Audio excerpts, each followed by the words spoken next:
I think this will go on the Podcastnik channel, probably. So I guess you know that because that's how. And this is my boyfriend Toby. This is Travis. And I'm Travis. And so, if you want to know more about that like us, there's a whole nother podcast channel called TNT 5K Rainbow, Toby and Travis. I forget what it's called, but it's right there in the featured channels. Not in my armpit, over there. You should scoot over a little bit. Okay, there we go. Yeah, okay. And also, Toby has a channel where he talks about his life. Some of the stuff we'll talk about in this kind of interview. I'm going to interview Toby. Mm-hmm. That's what's happening right now. That's what this is. And he goes la la la. Else. Okay, so most of the topics that we'll talk about today is that is something that I knew about from a podcast he does, but he only does it in German. And today we're going to talk about some of those things in English, which is the fact that Toby has a deep, dark secret. Ooh. He's gay. No, that's not actually it. Is that Toby is a trans man. And let me see if I get this straight. So wait, because you haven't said a word yet anyways. I'm just going to talk the whole time. So... Right. So, Toby, your podcast is about 3 years old. Yes. 3.5. 3. Well, I think we have like another anniversary in December. Yeah, 3 years. 3 years so, now. Almost 3 years? It's about, so about 3 years next month. And somewhere around then, so right before you started, obviously, you made the decision that you're going to document your transition. Yeah. Right. From being a cute girl to a cute guy. Exactly, yeah. Now, personally, I found that fascinating. So I met Toby. I've only known Toby for like 6 months, 5 months, 4 months. And, boy, things happen fast. Well, okay, June, so 5 months. 5 months? Yeah. And things still happen fast. Yeah. And so now I'm at Toby's house in Hamburg, Germany, and I'm from Oregon. And in the summer, I lived in California for the last 5 years. And I discovered Toby from a podcast convention called Podstock in June.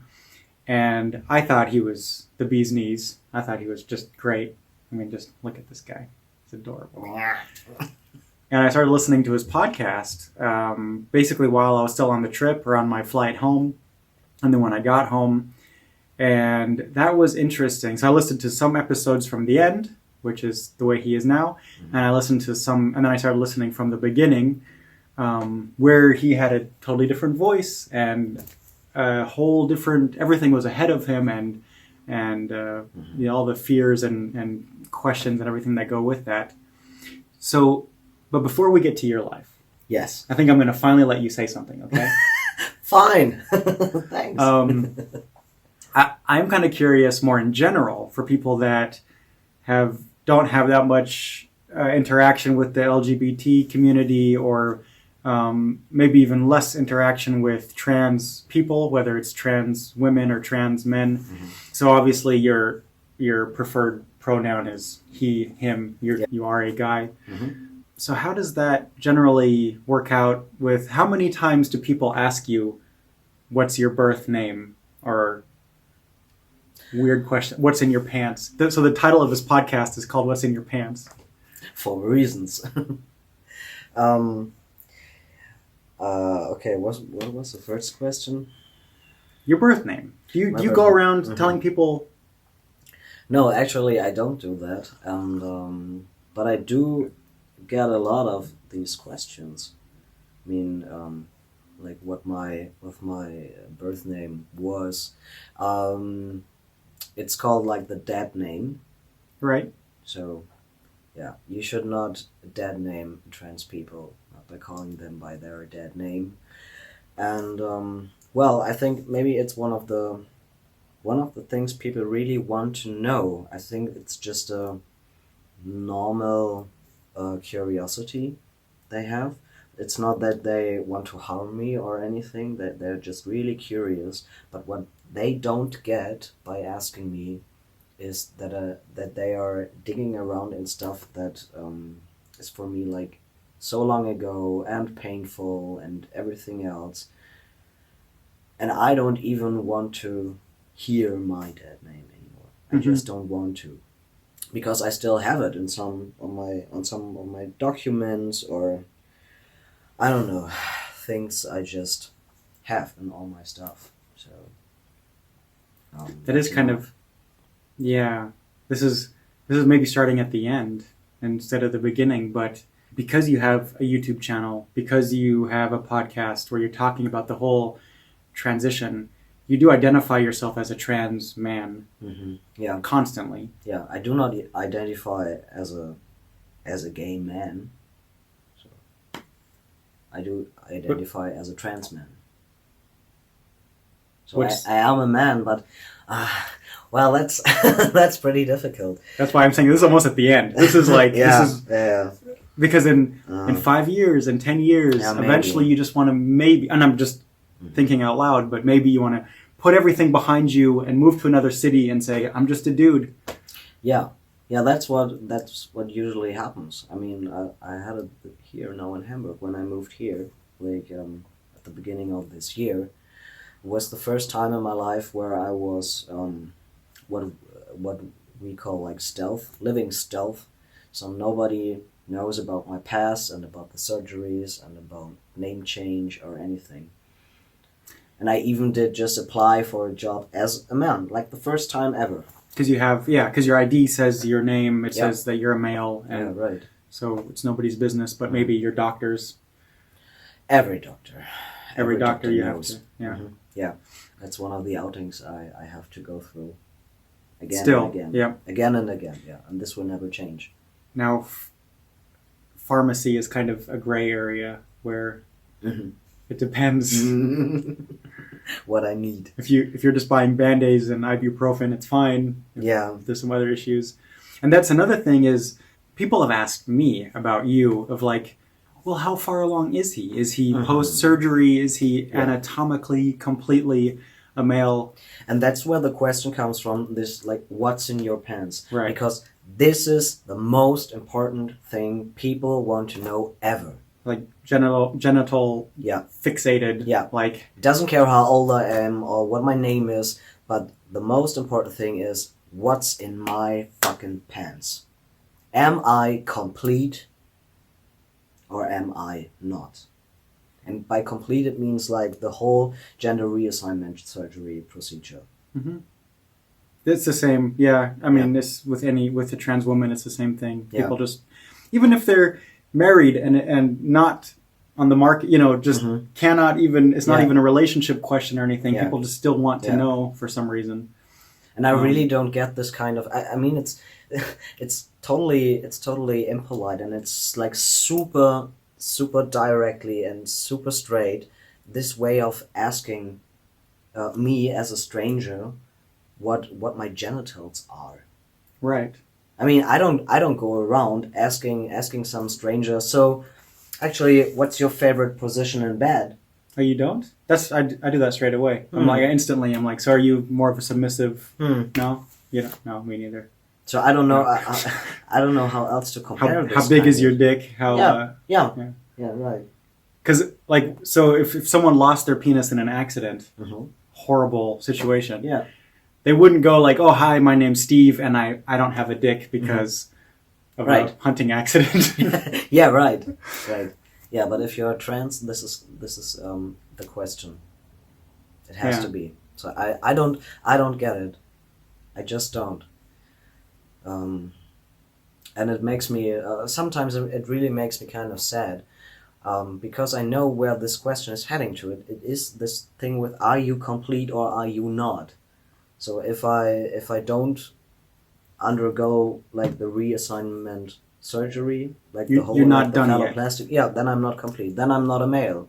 So that, So this is something I wanted to talk about, which is when did it become clear to you, or did you make a conscious choice? Did you always since you were a baby, figure you were a man, and then somehow like, oh, something's wrong, or how did that happen? It's even nice that you say words like choice. That's also one of the what you call like prejudices people have. Like it's like with being gay or being trans. One day you wake up and you make the decision to become this or that. That's not how it works actually. So I was not waking up one day, ta-da! Oh, I wanted to have a penis. No, but I knew that I was trans when I was 33 years old.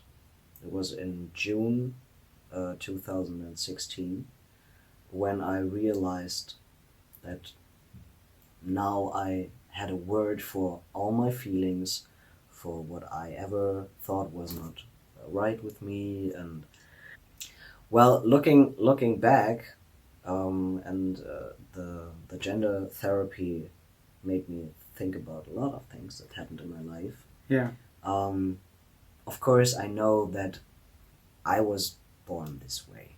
So I wanted to be a boy from when I was a little kid on. Mm-hmm. So I know that now.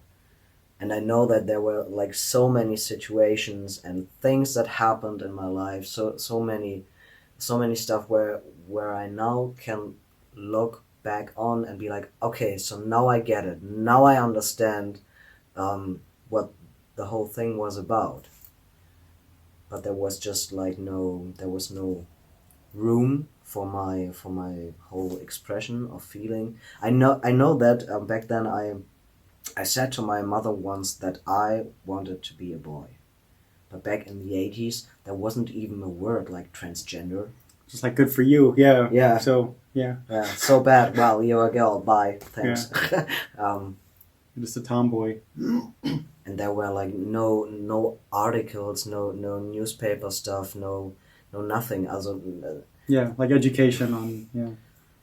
No. It wasn't a part of pop culture, really. If anything, it was hidden that yeah. trans maybe in the people big existed. cities. Yeah. And even if there was a topic like, oh, someone might be transgender, it was always mixed up like with the travesty. Yeah, transvestites. Yeah. Or like cross-dressing. Yeah, like this whole thing, and it was always referred to men who wear women's clothes. Yeah, because like 9 times out of 10, it probably still is. So it was never the other way around, that there always was a girl who wanted to be a boy. Yeah. There's cases in history, but not of many. course. Yeah, of course.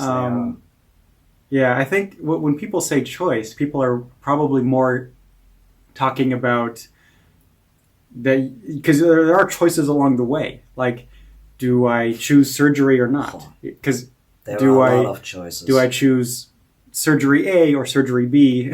Yeah. Do I just keep this a secret? Do I out myself in front of colleagues, family? I was on the whole road of decisions, and I thought about everything for a really long time. And of course, living my life as a female young woman would have been way more easier. Of course. Yeah. As no doubt about that.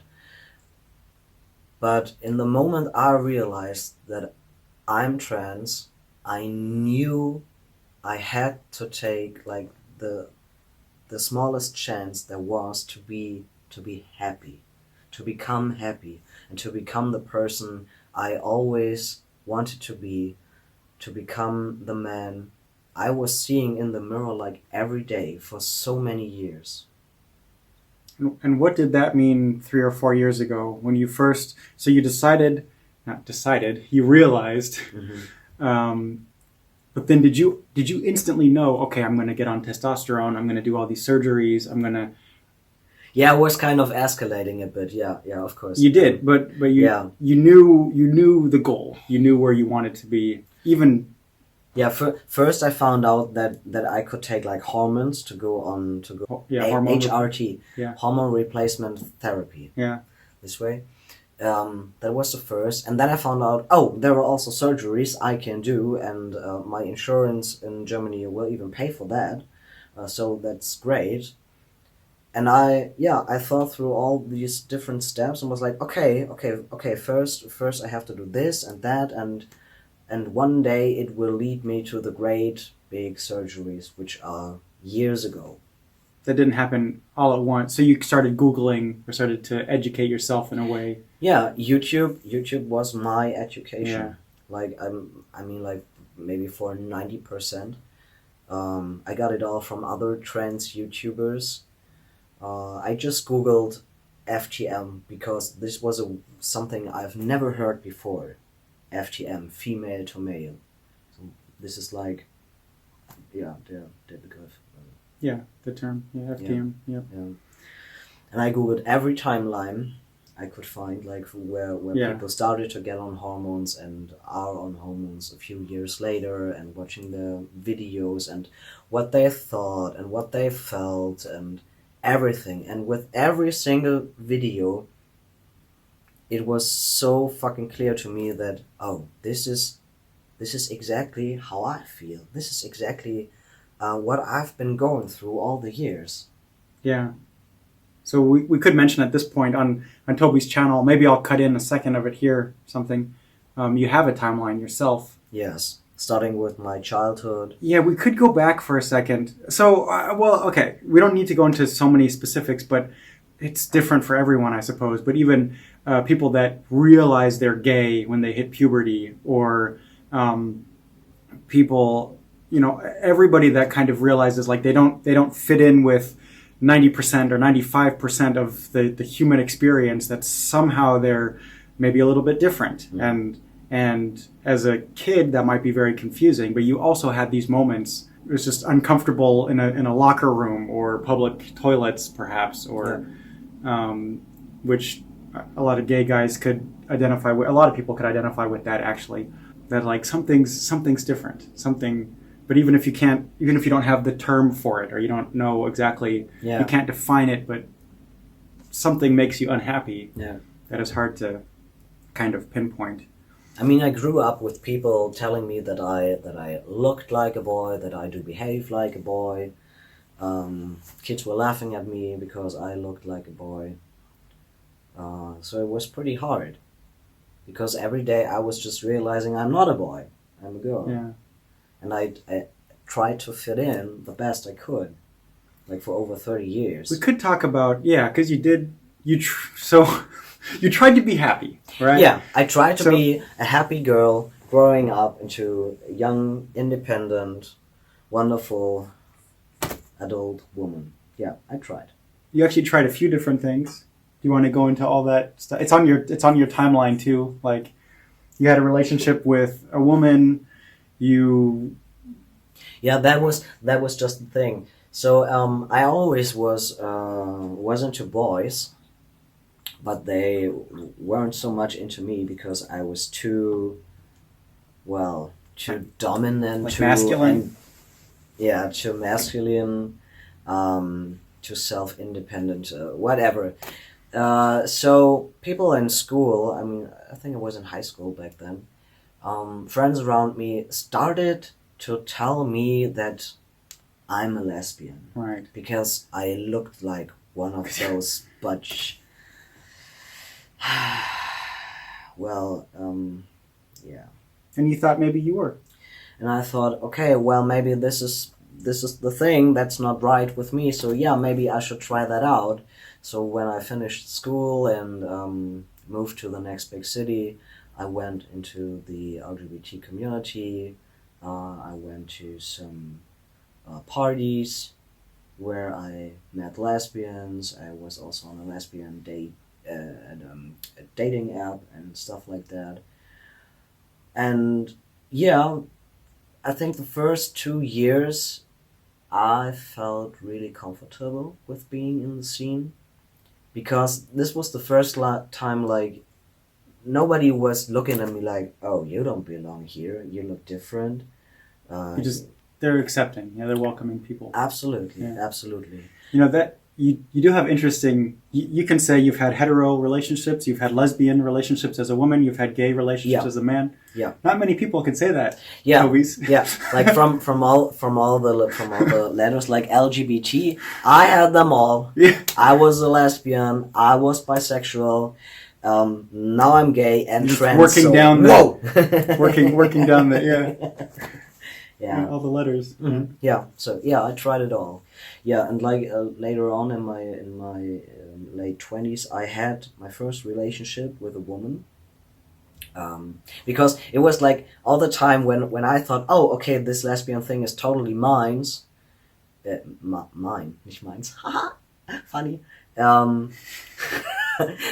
Then it happened that I had like sex with men again. So and that was always the moment where I was like, oh, maybe I'm bisexual and not a lesbian. So yeah, it was a back and forth for so many years. Yeah, and this lesbian relationship, it didn't work out. So I don't know. But she was a great person. We still have good contact to each other, and yeah, I really do like her a lot. But it didn't work out for me totally, and I didn't know why back then.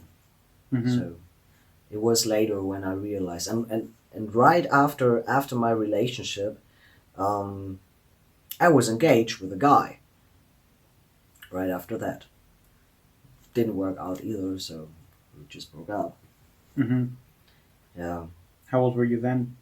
Well, that's a good question. I think 30 or 31. So a couple of years, yeah. So it still took you a couple of years to figure things out. Yeah. Yeah. I haven't been in a relationship since 2014. So like for the last 5 years. Yeah. My fiancée back then was like the last relationship I had. Mm-hmm. Yeah. Then you found out like, oh hey. Yeah. Like I think I know. Yeah, okay, yeah. It was like, yeah, okay, now I think I know what the problem is. Mm-hmm. The problem is not about my sexual orientation, it's more about my own gender identity. Yeah. Yeah. Yeah. What I thought. And then, okay, so then you started Googling, or you watched all the YouTube videos from all the timelines, and you made some choices of as far as like, I'm going to go as far as I can, or I'm going to do this and this, but now, then you also have to make some choices of who are you going to tell? Are you going to just drop everybody you know and move to a different city, or are you going to tell your friends and coworkers and all these things? How was that? Not so funny, because I was kind of afraid to tell them that I'm trans.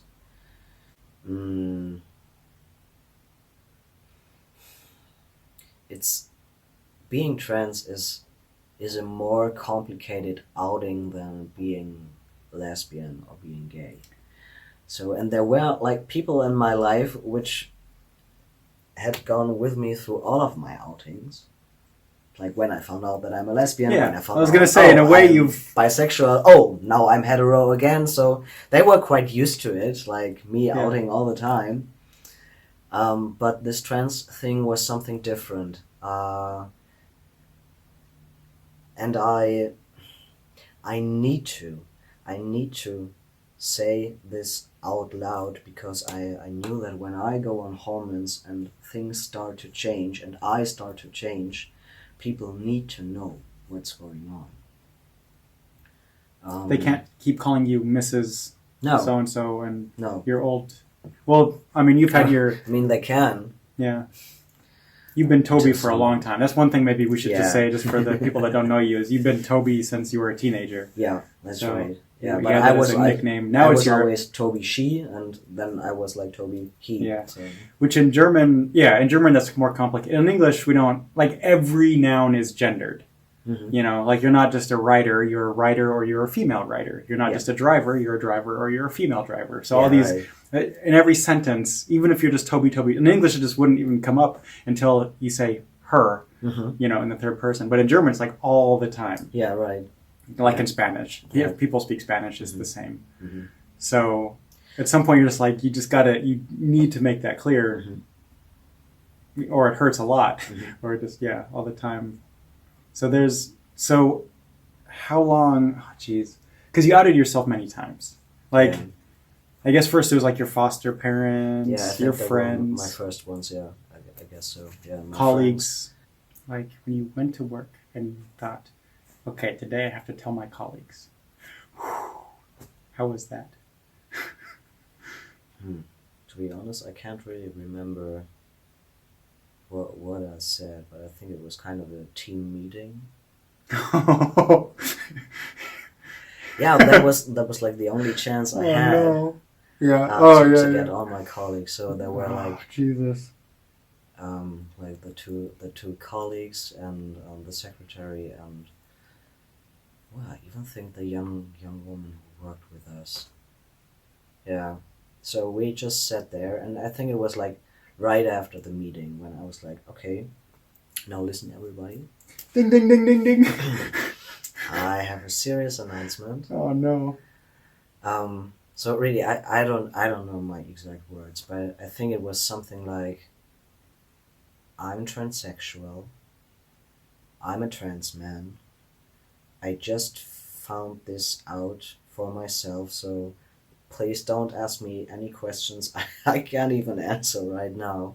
But all I know is that I'm going to take hormones one day.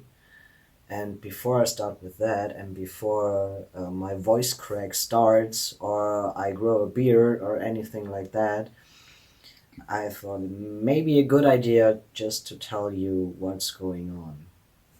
And well, of course, they were surprised. They were all surprised. I was only working together with women back in the team. We were like 5 women. So then we were like 4 women and a man.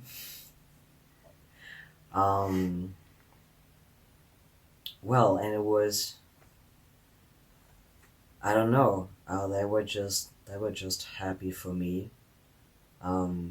Yeah, I can remember that. Like, it was, they were all just smiling at me, and it was really heartwarming. And they were giving me hugs and saying, "Congratulations, there you go." And it was pretty soon after that when we decided. It was not only that I had to tell my team, but there was like another big meeting with even more colleagues. So it's kind of difficult. I was working for a church organization, and we also have like many other colleagues like in the whole district, and we decided that with the next meeting, where there are like more people, I have to tell them, and right after that I have to go to even more colleagues, like wider spread, because we had like, well, I don't know, like 80 communities, 80 church, no, not 80, no, that's not right, like 50 church communities in that area, and I was working with, I don't know, maybe 30 different pastors from church communities. So yeah, they all knew me, and okay, so we decided, me and my boss, with the next meeting, just the other colleagues, I tell them, and after that we will see how we will go on with all my outings, because the next thing I wanted to do was the pronoun change. Yeah. Even I wasn't on hormones or anything. Well, okay, so there were like a bunch of people sitting at a large table, and many of them were wearing suits because they have like high positions in church. Yeah. I'm kind of curious if they were like conservative. Well, I mean, we in our northern church, we are very liberal. Yeah. So, but still, it was something pretty new. I mean, there were maybe like 1 or 2 gay pastors around. Mm-hmm. So, but no one was trans, even out of this whole church thing. Yeah. So I told them, and I also stated clear that I want a pronoun change, but there was somebody, like he was the boss of my boss. Mm-hmm. Ein Propst, whatever that is. I have no idea. Yeah. And he said, "Oh, okay. We talk about this pronoun thing later on because he had like other ideas how to cope with that and how we can like spread the word because he was. Was ist eine Synode? Synod? Synod? I don't know. You're asking me like these crazy theological. Well, Yeah. I'm sorry. But, yeah, a bigger council. So we decided. I had to talk with him like under four eyes, and he was like, "Okay, so listen. I guess you don't want to go to every single person to tell him or her, hey, I'm trans. Please now call me he, him, Mm-hmm. whatever." So he said, "Okay, I would take my position and I would do whatever I can on the next synod where I will be together with like all the pastors, like all the head men from the whole head men and head women from the whole area, Like all the elders, maybe. Yeah. I don't know if that's the same in Lutheran, but yeah. Yeah, and I mean, I wasn't there. I think I would have died in that moment. But he told it there like everyone.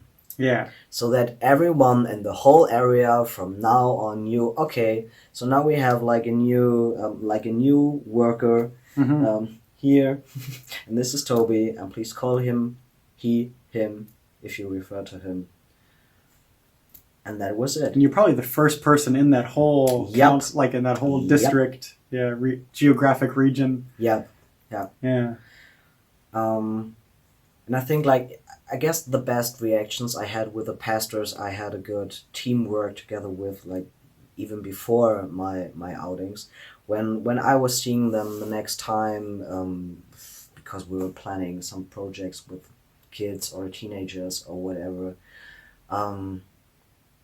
they were really nice to me. We had nice talks about me being trans and. Okay, so no one forgot. No. Yeah. No one. Yeah. No one forgot. It was like totally clear. I was wondering. Yeah. Most people didn't even mention a single word. Mm-hmm. But some of them did, and there was one pastor, and he studied in Hamburg back in the 80s. So he is pretty old. I guess he's over 50 now. And he was like, you know what? It's funny now that you came out as trans because I knew that right away from first day one when I saw you. Of course. Yeah. Like, of course. Uh-huh. Mm-hmm. He was like, how can you say that you didn't know you were trans? I mean, like when I was studying back then, I was sitting there with other students and we discussed topics like being trans. It was like, oh really? How nice. Well, the town where I came from, there wasn't even a word for something like that. And you say, well, back then you discussed this topic already with other people around you. But for people that don't know, you live in Hamburg now, but you're not from Hamburg. You're from a small town where there's maybe like two gay guys. And yeah, when I was in high school, there was one gay guy, and he was the first, and was all like, "Oh, have you seen this guy? He likes boys." Yeah. So this was really, really a big thing. Yeah. Really was. Yeah. He was the first one who came out in my school. Yeah. Just not exposed to trans people or there's nothing like that. Yeah. No. Yeah, that's interesting. Yeah. So I never had a problem at work with being trans. I never had. From day one on, there was no problem at all. Everybody was super fine with that. And your foster father is also a pastor. Yeah. He was okay? Yep. Yeah. Yep. And my foster mom also. Yeah, they were okay with that. I mean, you were 33. Mm-hmm. Like, yeah, you're grown up. You can do what you want. Like, yeah, of course. Like, okay. And they were like, yeah, okay. If that is what makes you happy, then go for it. Yeah. I hope everything will turn out fine for you. Do whatever you want. Yeah, but it was important for me. I think I remember that I asked them if they are really okay with it, because Yeah. although we don't have like the best relationship in the world, I stated clear, listen, I need your support. I can't do this without you saying right now that you're really totally okay with this. Mm-hmm. I can't go this way if you're not okay with it. So, And they were. they were, yeah. Totally. Did you ever have an outing that didn't go so great? No, it was all. Not a it was all single fun? one. Not a single Yeah. one. Yeah, even with my friends, and yeah, it was all totally Yeah, okay. that's great. I think one of the funny outings with one of my best friends I had, when I told her and her husband that I'm trans, her first reaction was like, "Oh my God, please don't change your name. I mean, I'm used to call you Toby, so please don't call yourself Wolfgang or whatever." You're like, Toby works. Yeah. Yeah, Toby is fine. So Toby is fine. please don't change that. I was like, of course not. Of course. Yeah. So I'm really, yeah, I'm thankful. I'm thankful for that, because I know that many trans people have like really big problems with outings, especially Yeah. regarding their family. I think it's 2019, or then was 2016, 2015. Mm-hmm. People are used to like, oh, they're gay or lesbian or whatever. In fact, you've done that before, Yeah. saying you're lesbian or bi or whatever. Yeah. But trans is still Mm-hmm. less common, I Mhm. guess. It's just not quite. Oh, what I well, maybe there's something I can mention. I mean, I also have like some contact to my birth mom, and this outing was maybe the worst. Yeah, at first. So I mean, I was telling my mom that I'm trans, and I tried to do that in a way that was nice and smooth. And well, as I found out, there are like no smooth ways to tell your parents that you're trans. So she was really angry. She was yeah. kind of passive aggressive. I tried to get on the topic by talking about my childhood and by showing her some pictures of me back as a little child. And I was like, well, Mom, when you look at these pictures, don't you think I look like a boy? You're like, So, like, hint, yeah. Yeah. I was trying to, because when we had like Fasching, Yeah, Carnival. Carnival, so I was this little cowboy with a mustache and everything. So yeah, I was European Halloween. I was pretty boyish. Yeah. And she was like, nope, there's nothing I can see on these pictures. And I was like, oh, God damn. Like, God, okay. Many young girls dress up with a mustache. No, that's totally fine for me. And she has gone through all the outings as well, like the one that I'm lesbian, and that I'm heterosexual again, and I'm bisexual. So I told her everything. She was fine with all those too? Or? Yeah. She tried to. Yeah, after not so being into lesbians, she was like, okay, so maybe I can deal with that if my daughter is a lesbian. She thought that she would never have grandkids. Yeah, like that kind of thing. Yeah. But yeah, she was okay with it. Okay, so and then I tried to tell her, okay, so listen, and I think I said, I'm not quite sure, but I think I am trans. And then I needed to explain this in like 2 or 3 sentences. What does that mean, this trans thing? Yeah. Because in my hometown we have one person everybody knows who is trans. It's a trans woman, and she's known for being like really colorful and Like flamboyant? Yeah, she's called a Paradiesvogel. Yeah, flamboyant. Yeah. So that's why everybody knows her. Mm-hmm. So yeah, I tried to explain to her. Well, I think that I'm a man, and I want to be one, and that I've ever been one. And that was the moment when she was getting kind of passive aggressive.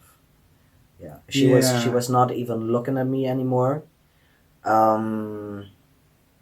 She was really quiet, and everything I remember was that she said like maybe 2 or 3 times, "No, I don't think so. No, I don't see that.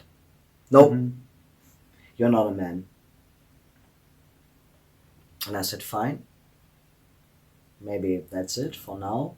I would just leave you with that, and then we will see what happens next." And I think it took her a couple of months until she called me and said she was with her physiotherapist. Mm-hmm. Yeah, there are like these jobs where you have like more counseling than in other jobs. So physiotherapists also do counseling. Now I found out. My mother told me. So I was with my physiotherapist, and I was telling her that my daughter thinks she is a man. Yeah, and we talked about that, and I said, "Really? How interesting. What did she say?" Well, she said it's okay. And I was like, "And?" Yeah, well, and I thought about it a little bit, and yeah, I think I'm okay with it now. And I said, "Oh my god!" Because your physiotherapist said it. Yeah, because you're okay. So Fine. Okay, if you're fine with that, your physiotherapist is fine with that. Okay, so then, well, we can go on talking then. I mean, okay, fine. Thanks. Yeah, that was awesome. Mm-hmm. Were you already podcasting at this point? Yeah, I just started. That was like kind of at the beginning. Yeah. Mm-hmm. That's great. Wow.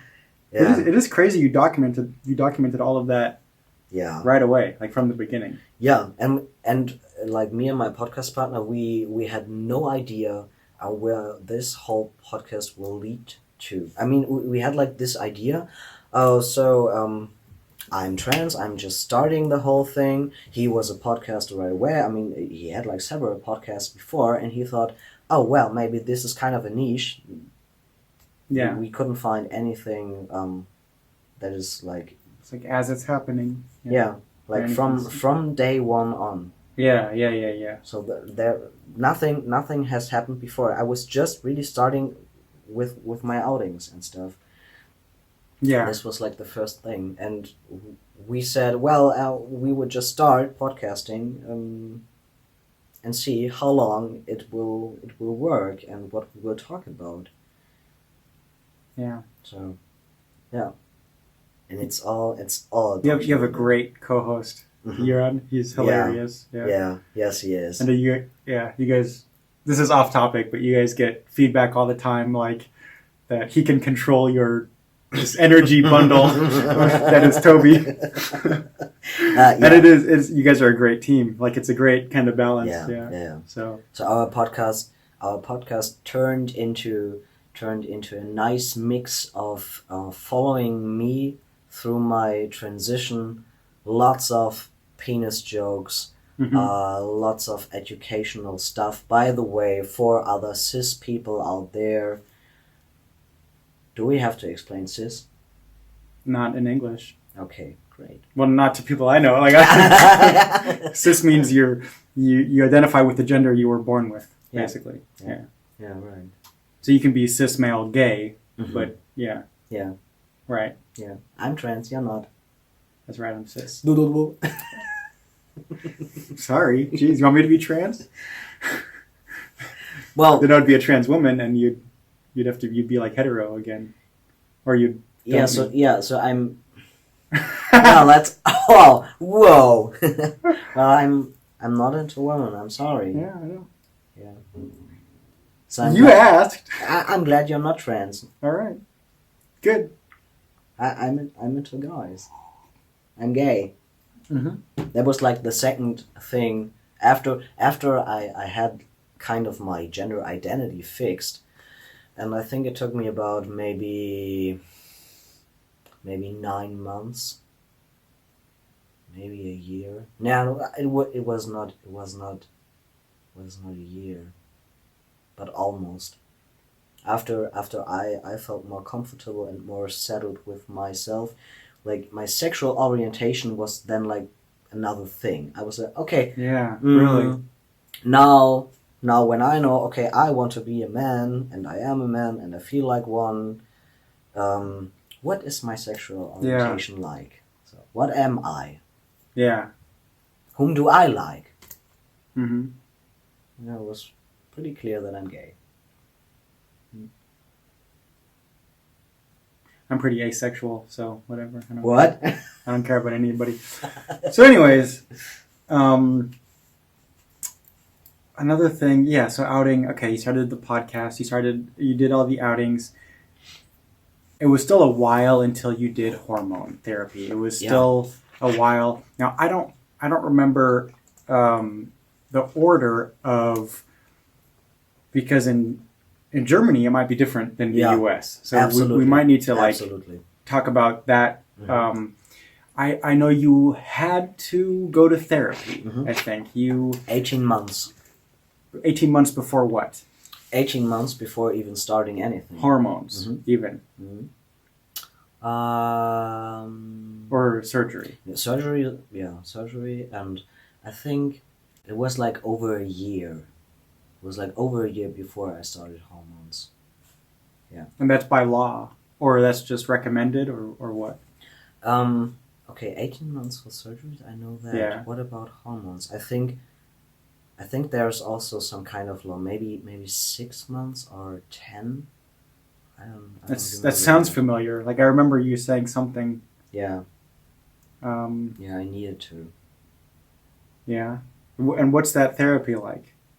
6 months therapy. Yeah. For hormones, 18 months therapy for surgery. Yeah, because it's about this everyday, the Alltagstest. You have to prove that you live your life already as a man or as a woman, and that for several amount of time. Yeah. That's which means what? So it means like you have to prove that you did your outings, that everybody call you by your preferred pronouns, that you use the right bathroom now, like in public. That you wear the right clothes according to your gender. Everything. I don't know like how I that. feel about that. Yeah. Well, me neither.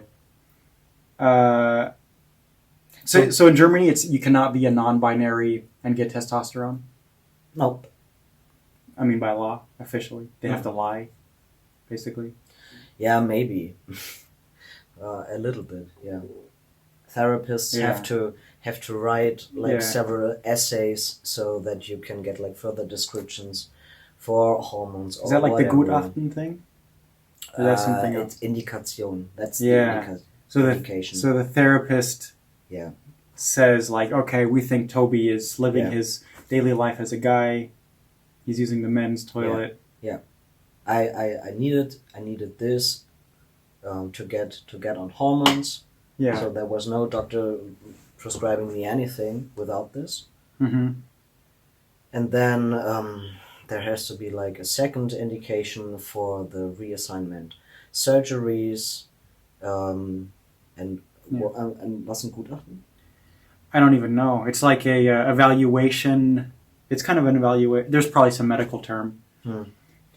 Yeah, I needed 2 more. Yeah, describe that. So what's a Gutachten? Yeah, what's that? For my name change, for my legal name change, in Germany, you need 2 evaluations. 2 evaluations. from people. You can choose them by yourself if you choose wisely. Otherwise, the court will tell you to which ones you have to go to. You have to pay. To doctors? Yeah, they're like psychiatrists. Yeah, they are. Yeah, some kind of psychiatrist. Yeah, and you have to pay them on your own. And you go to them. They don't know you. You make an appointment, and you say that you need this kind of valuation for your name change, and you need it further along the way for your surgeries and whatever. You just constantly need this. Yeah. So they don't know you. Yeah. So but they have like a bunch of questions. Yeah. Okay. And when they are finished, and afterwards you get like one copy for yourself. It takes like several months till you get this, and one goes directly to your gender therapist. Mm-hmm. And when I got this, I think every single one was between 10 and 15 pages long, and most of it, this is what also the trans community says, most of it is all, it's like copy paste. Yeah. Right. So it's like all the same for everyone. And they ask you really intimate questions, not even about childhood and school, whatever. So I remember that one of these doctors called me about my sexual fantasies. And we talked a lot about what I see myself and what I do prefer in bed and everything else. And I had to answer that. Yeah. Yeah, weird. We do have some black sheeps here in Germany. And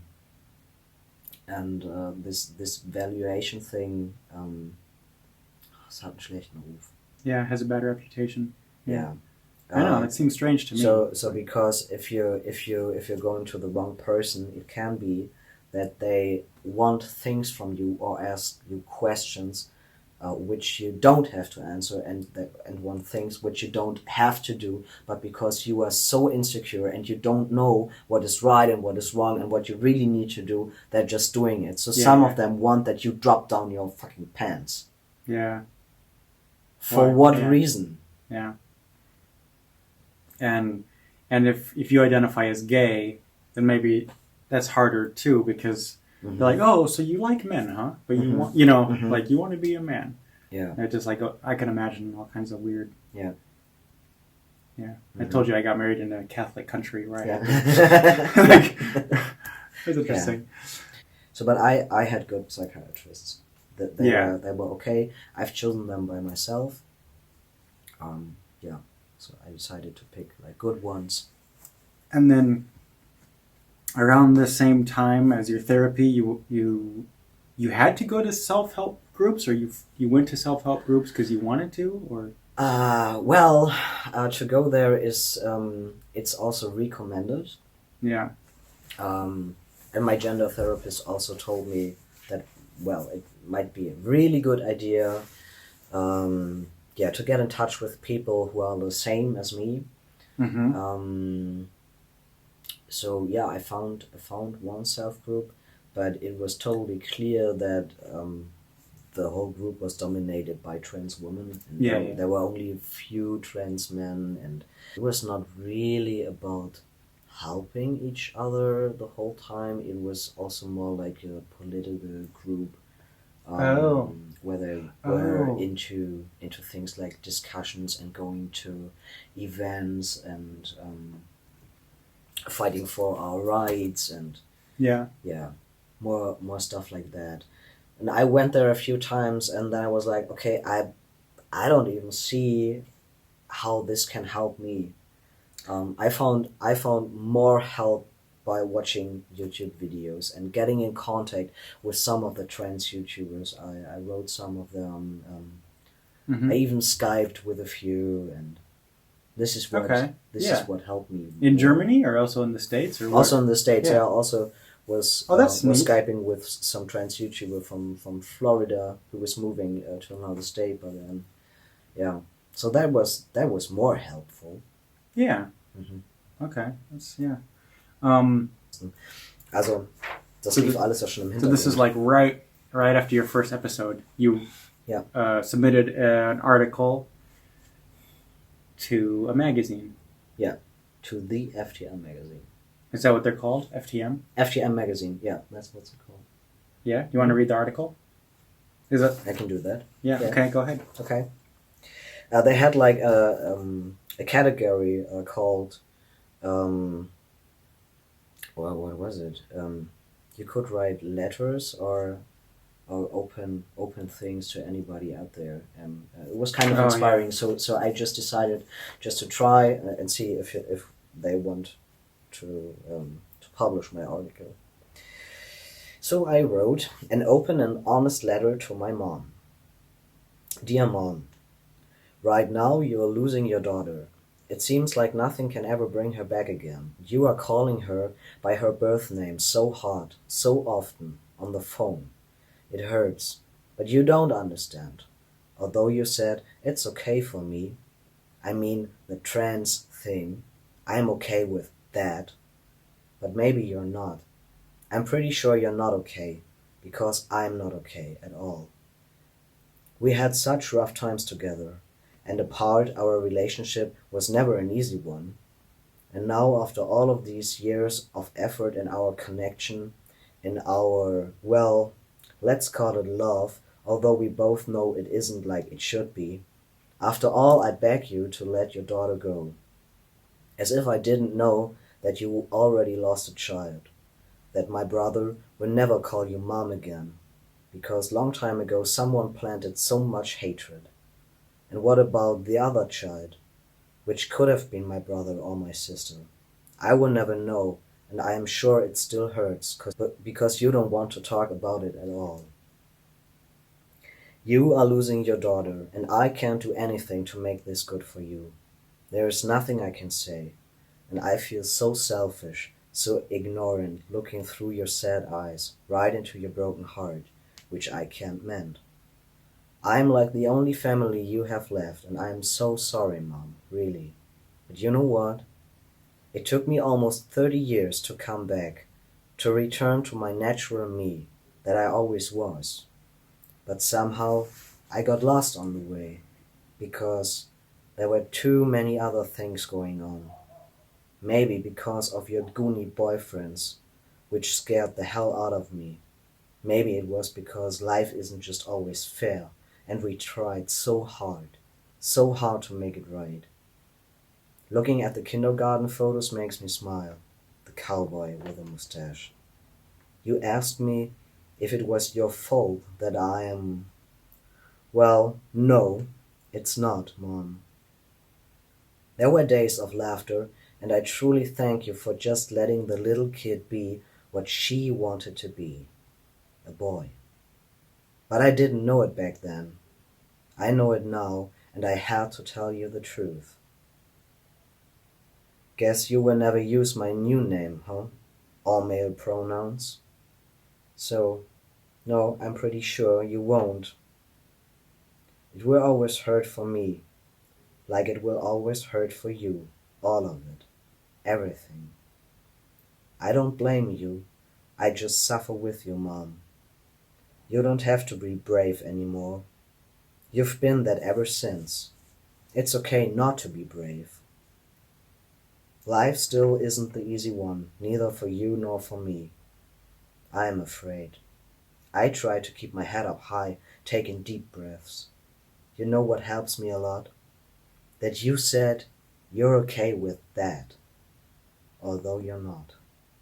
This means the world to me. This is what only a loving mother does to her child, no matter how many sleepless nights she will have. And I pray to God that we have another 10 or 20 years to get to know each other. Maybe someday the loss is over. Maybe someday you see that you gained a son, and maybe you will call him Toby.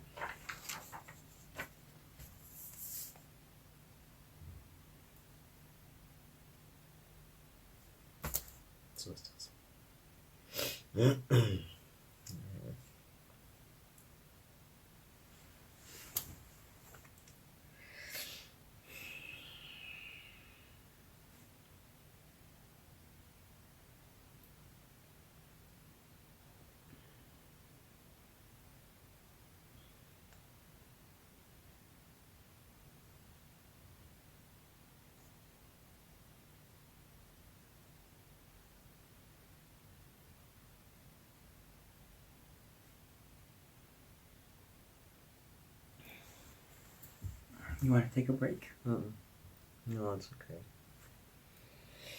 okay.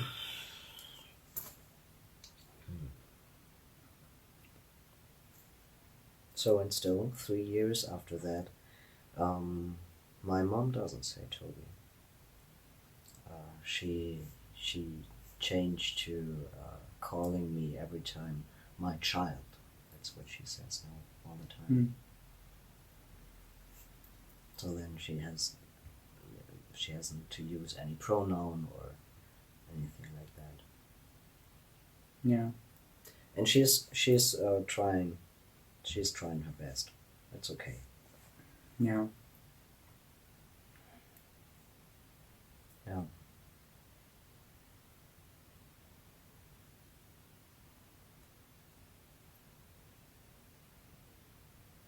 That was almost 3 years ago you wrote that. Mm-hmm.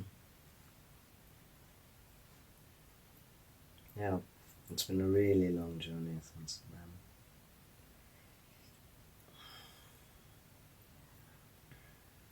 And because we don't have so much contact, she was afraid that everything will happen so fast, and that I don't know, that maybe one day she'll open the door and I will be a man.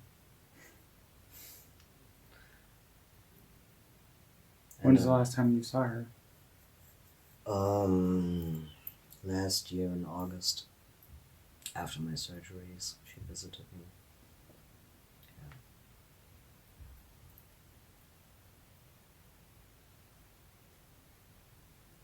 And sometimes she's asking questions about my transition. Sometimes when we meet, she talks about 10 other topics.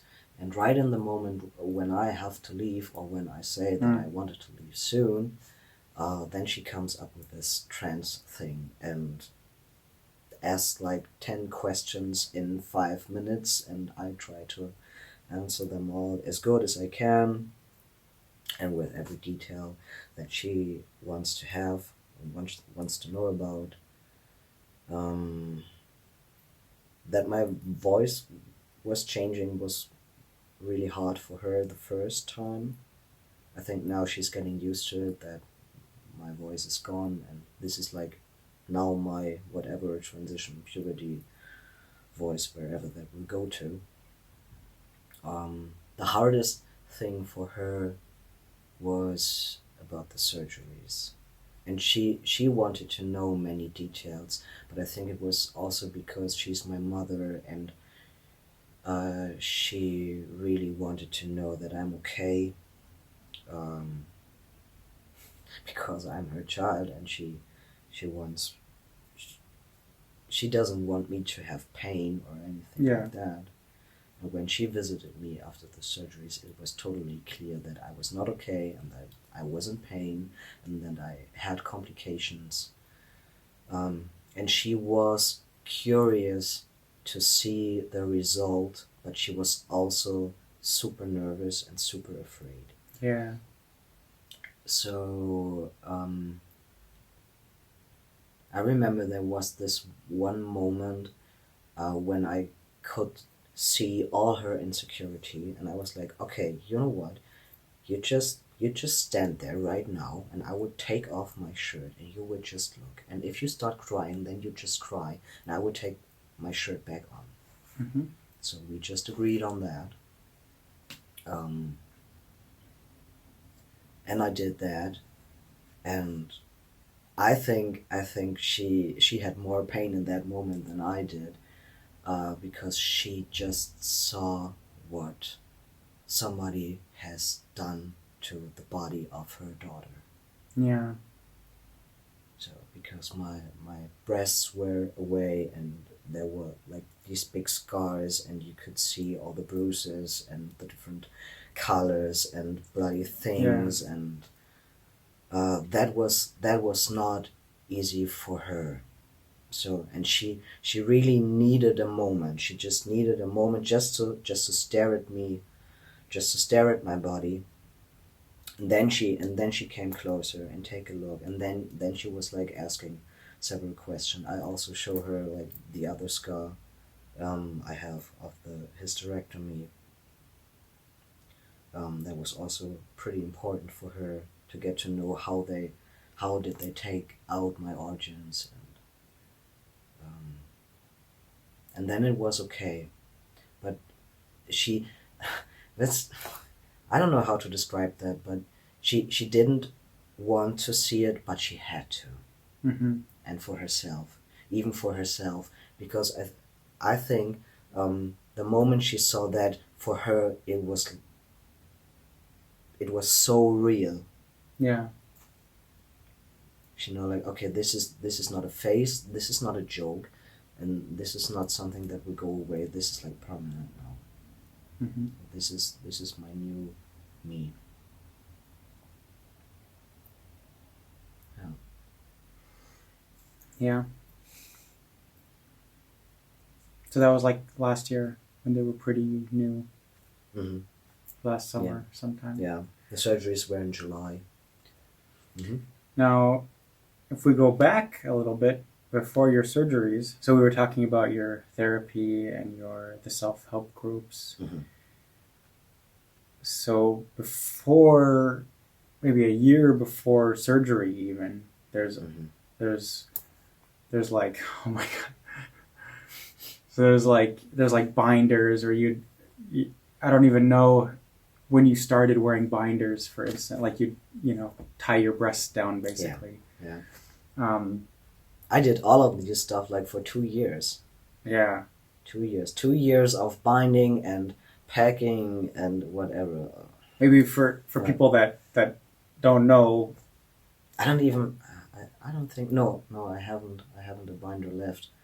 I just gave them away to other trans men. Yeah, so I was wearing a binder every day to flatten my chest. And there are things which are not recommended to do in a binder, like having sex or sports or hard working. It's really tight, which means really tight. Yeah. Yeah, and sometimes it's really hard to breathe in it because like your ribs can't expand like in the way they want to do. Yeah, your whole upper body. Mm-hmm. Yeah, so that was not fun, not at all, not a single day of it. Most of the time it was like pure pain, but you get used to the pain, because what you see in the mirror right then with your flat chest, this is what takes you through every day. So I remember like the first binder I had, and the first day I put it on and put a t-shirt over it. I looked into the mirror and I was just crying. I was just starting to cry, and I didn't even know why. So it was like a new kind of it was some kind of freedom I had in that moment. It was like happy crying. Yeah, absolutely.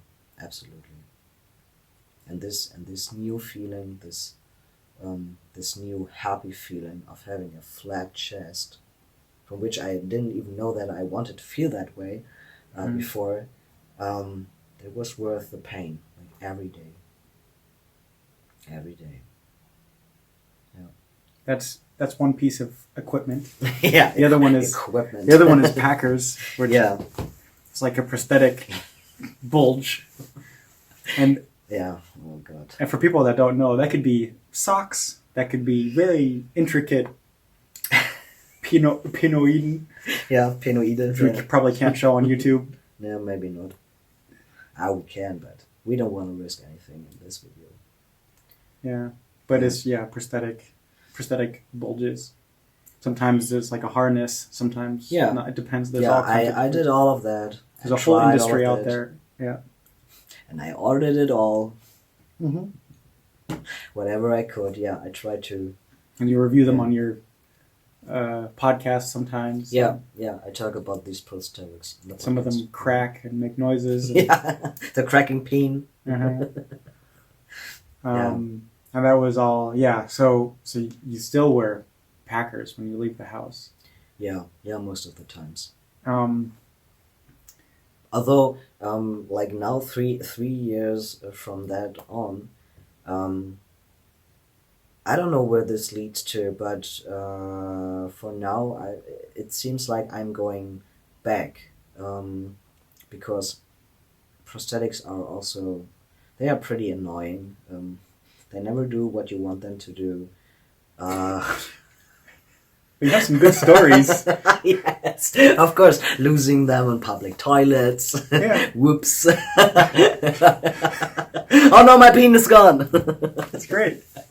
So and stuff like that. Yeah, so it's different. I mean, your dick is attached to your body, so be thankful for that. Sure. That's a great I feature. never thought about it. Have an attached penis. Uh-huh. Mm-hmm. Yeah, but it's most of the time prosthetics are for me complicated, because if you're sweating, if you're sweating, for example, or if you move too fast or move in the wrong direction or whatever. It's not funny, but it's funny. Yeah. Exactly. Yeah. Yeah, right. Yeah. So nowadays most of the time when I go out now, I just pack with socks because it's just the easiest way. It's not that I'm happy about it, absolutely not, because they are not comfortable. They are not as soft as some kind of prosthetic thing. But Yeah. well, I have to go out with something in my pants. It makes me feel absolutely insecure, and I don't know, it's a weird feeling going in the outer world without nothing in my pants. Mm-hmm. Just for yourself. Yeah, just even for myself. Even if no one looks at your crotch, you still just. I think that all the time people are doing that. Yeah, that's the thing. Yeah, because I'm so fixated. Yeah. No, I mean, this is kind of interesting. Like. Yeah. That's kind of a whole topic is, like passing as a whole topic. Mm-hmm. And like, how would you feel if, in general, if people would mistake you for a woman, mm-hmm. just walking by, or talking to you, especially like in German, where if you say a sentence, it's male or female. Yeah. So it's, some people might just not care anyways, but. Mm. Like, I don't care if someone would not. Really? You think I'm a woman? I'd just, move on with my life. But. I still don't have enough beard, so that my passing is not on every day like 100% right. But it also really affects your mood if. Yeah. Because it's just part of your identity, and it's mm-hmm. just part of your well-being to be taken as a man. I mean, let's say maybe in the last 2 years. I think it's even fair to start from the point on where I already was on hormones. So in the last 2 years, they maybe have like a handful of times where somebody misgendered me. And the last time it was this summer, and it was like a punch in my face. It was like the best. The best. It was like the worst. I mean, I couldn't handle it. And the person realized the misgendering right afterwards and said 10 times sorry, but I was done. I was done for the next 2 days. Yeah. So. Yeah. Just, crashed my whole world. So I don't want to be misgendered. I want my passing to be every time 100% okay. I think being misgendered for a cis person is more funny. It's more like, haha, okay, can happen. Not a big deal. But for trans people, well, misgendering can cause, well, maybe, yeah, like bigger trouble in all your thoughts and feelings. Yeah, because it does it occupies your mind more. Mm-hmm. So you just kind of want to Yeah. be accepted as a guy. Mm-hmm. Yeah. Yeah. So testosterone. Yes. Great stuff. I came with you twice to get your shot. Mm-hmm. And it's a needle this fucking big, this big around, and they shoot like 3 gallons of liquid into your bum. Yeah. Every 10 weeks. Yeah. So it is actually a needle like this long, and it is like this much liquid. Do you know how many centiliters? It goes in, I think 100 milliliters. It's a big shot. And they have to do it really slow because it's into your muscle. Yes. And it takes like... Up to 3 minutes. Yeah, I was going to say it's a couple minutes. Mm-hmm. And it looks painful. It is painful. Oh, it doesn't feel great? No, not exactly. So every 10 weeks. Yeah. Now I know in the US there's also gels you can rub on daily. Mm-hmm. Maybe there's different doses where you could do the half amount every 5 weeks or whatever, but not here. Mm-hmm. Yeah. That's one thing. The other thing is you also got an estrogen blocker at the same time. Yeah. I started with testosterone and estrogen blockers. Yeah, because I'm not sure. I think my endocrinologist said it's because I'm over 30. Oh. And because if I also go on hormone blockers, my period will drop off faster than without blockers. And I thought, well, maybe it's a good idea if like the hormone replacement therapy kicks me right away. So, but that wasn't like the best decision ever. I think I got 2 shots of hormone blockers into my tummy. Mm-hmm. And they are also really painful. Mm-hmm. And even more because the pain lasted longer for days. It was like I couldn't move, I couldn't stand, I couldn't sit, I couldn't go to work.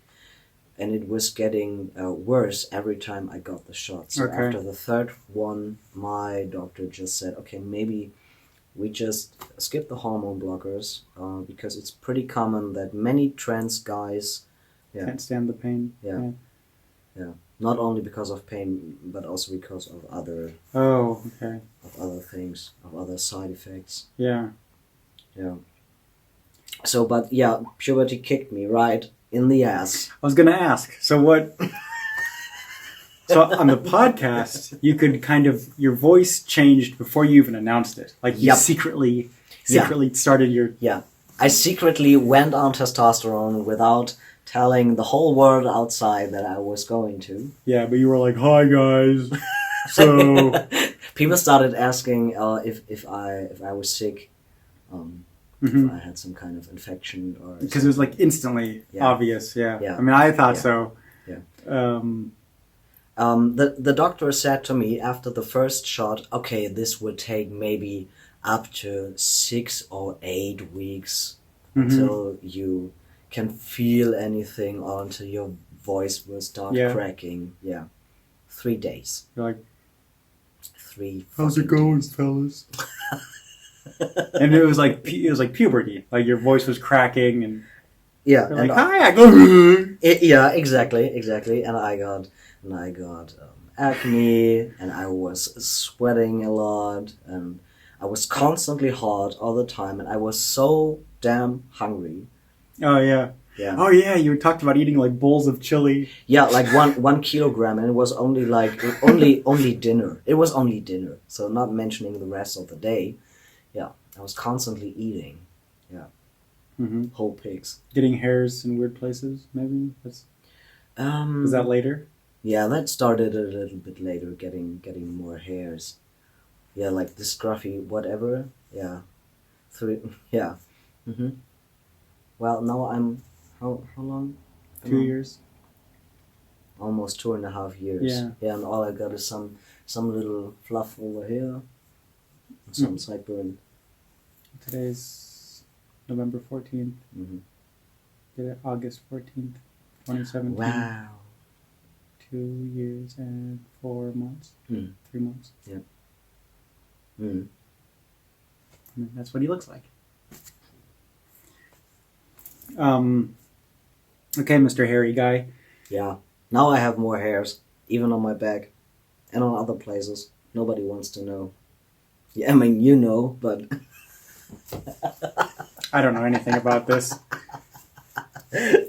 So the estrogen blockers, yeah. So I'm sure it's a pleasant topic, but let's talk about absolutely period for having a period for a second. Yeah, of course. I'm sure that's super great for guys.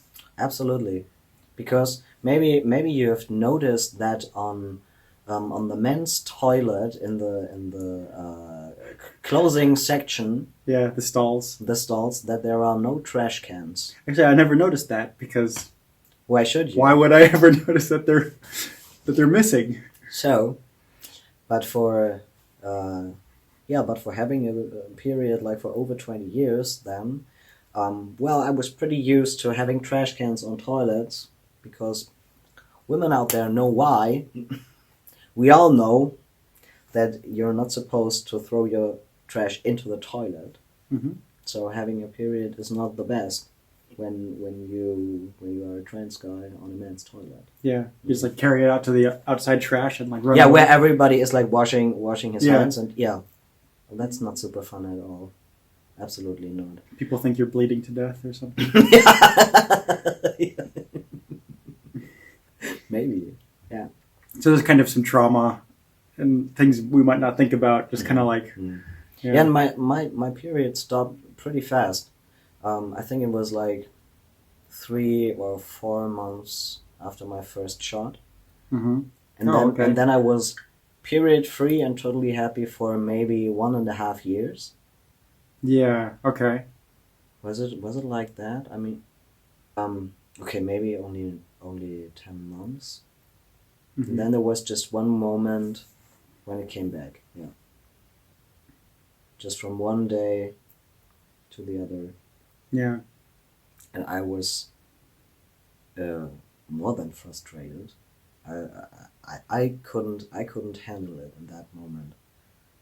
So, yeah. I was at a friend's place. I was at his home, and I was just crying, and I just couldn't stop. And there was nothing he could do to help me. So I just, ich war total überfordert. That's one of the reasons I got the hysterectomy. Yeah, so should we talk about surgeries? Yay! Yeah, another great topic. So being trans is so much fun. Yes, of course. So, well, let me tell you. So I remember listening to your podcast. Mm-hmm.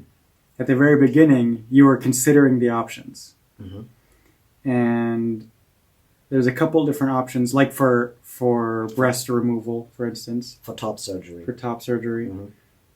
And there's like the small incision, which they kind of go in through your nipples, I guess. Mm-hmm. And at first you were like, okay, I want to do this, and I would never do this, you know. I would never do like double incision, like the big scars. Which is the big scars, Mm-hmm. yeah. It's called double because it's both sides, or also because they cut around your nipple? No, it's just double because it's both sides, yeah. Whatever. But it's big scars. Mm-hmm. And then there's another variation called like an anchor. Mm-hmm. Is that because it goes like this, or because it goes all the way? Yeah, on some people they make like the double incision cut, and then they also have to do like a straight cut down to get all the tissue out. Yeah. Mm-hmm. So as a listener, that was kind of crazy to hear you talk about that and your choices at kind of in the beginning, and saying things like, I would never do this thing because I would never want those scars or whatever. Yeah.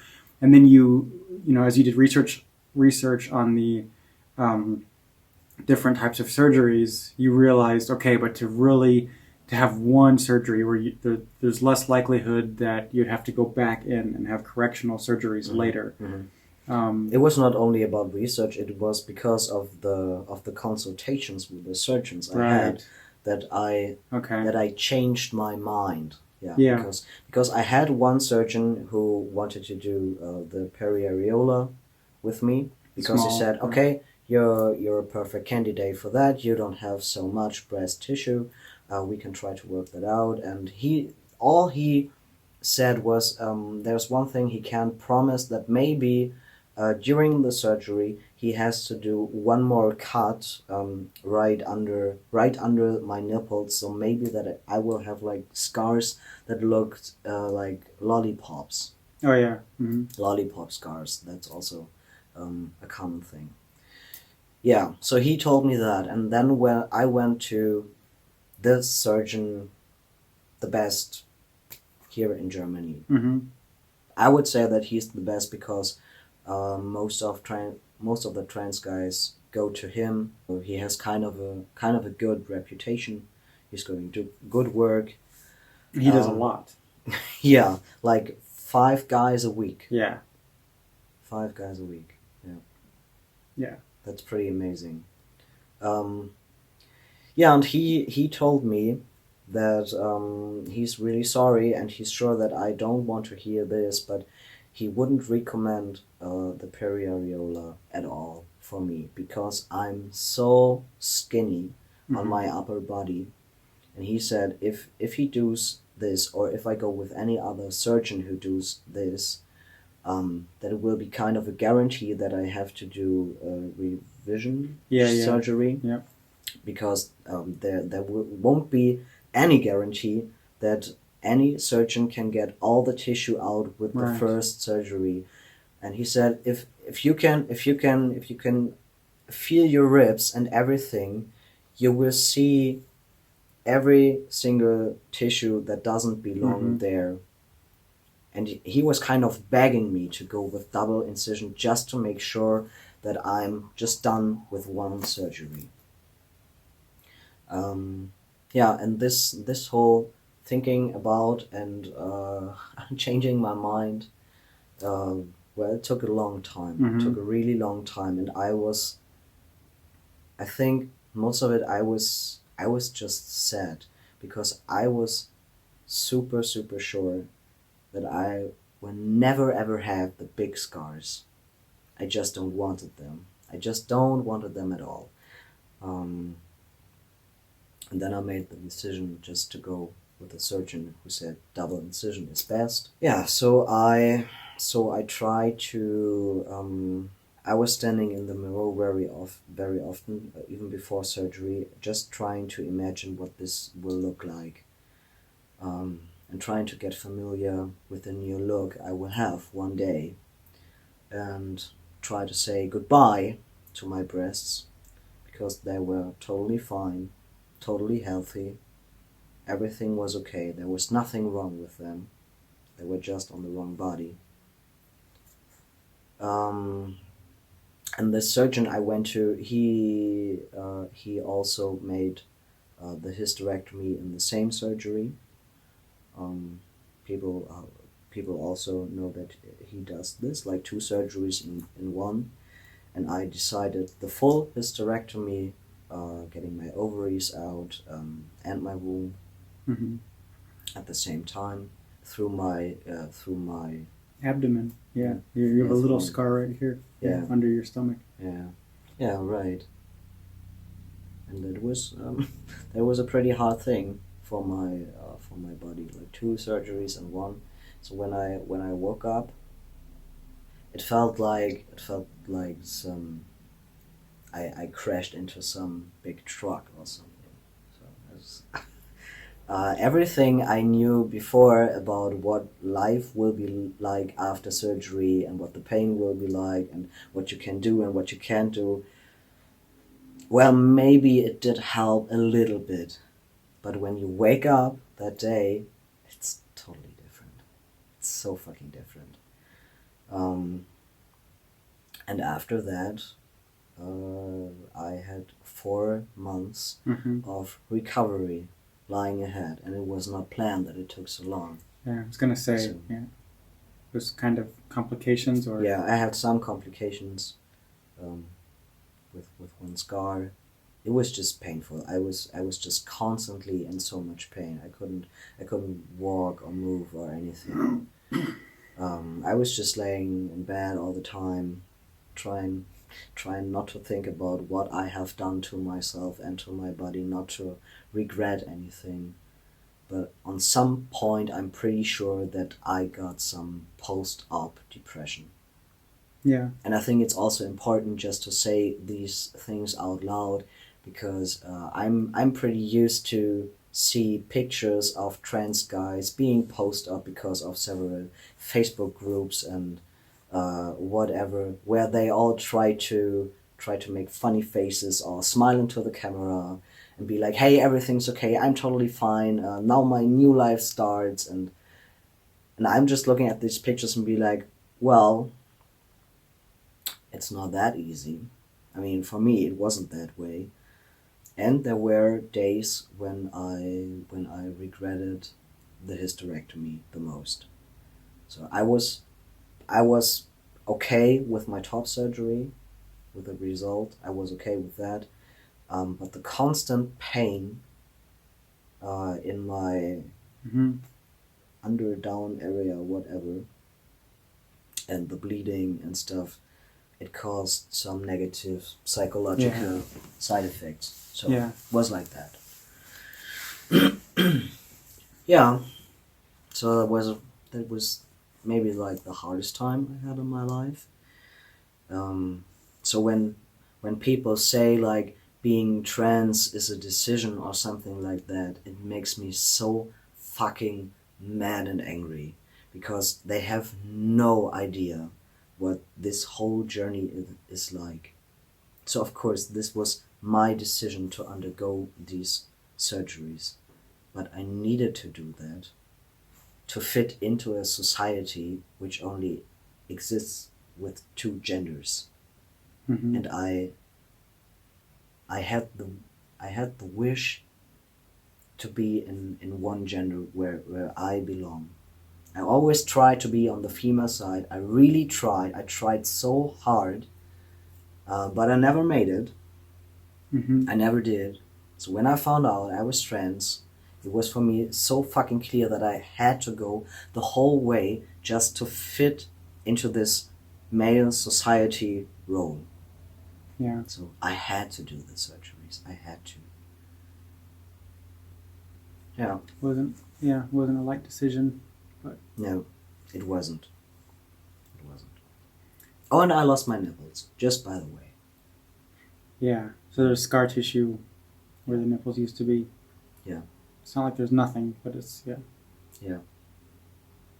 I lost both of them within 24 hours. Just plop, plop.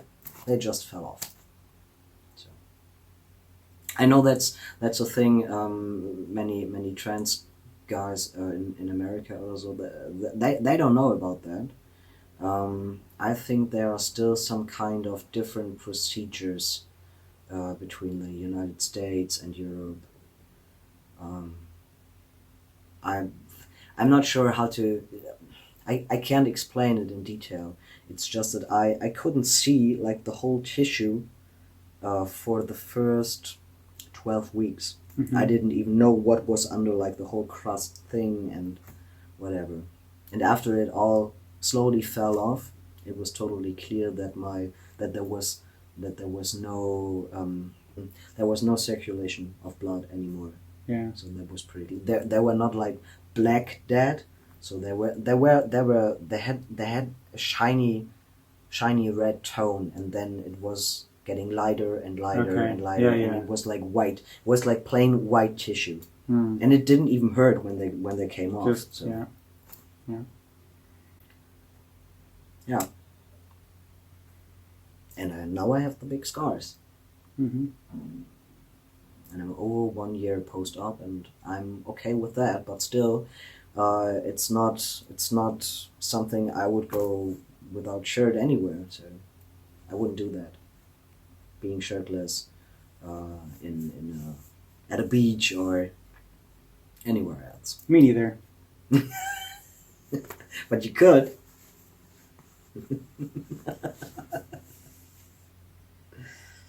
We should also talk about your voice. Yeah, my voice. We'll get all the difficult topics out of the way. Yeah, exactly. So people loved me for my voice, no matter if I was speaking or singing or whatever. And I was singing a lot. Mm-hmm. I was kind of a semi-professional musician.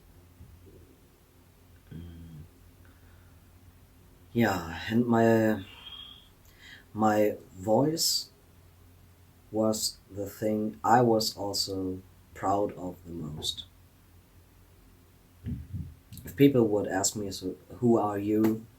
What is special about you? I would always tell them my voice.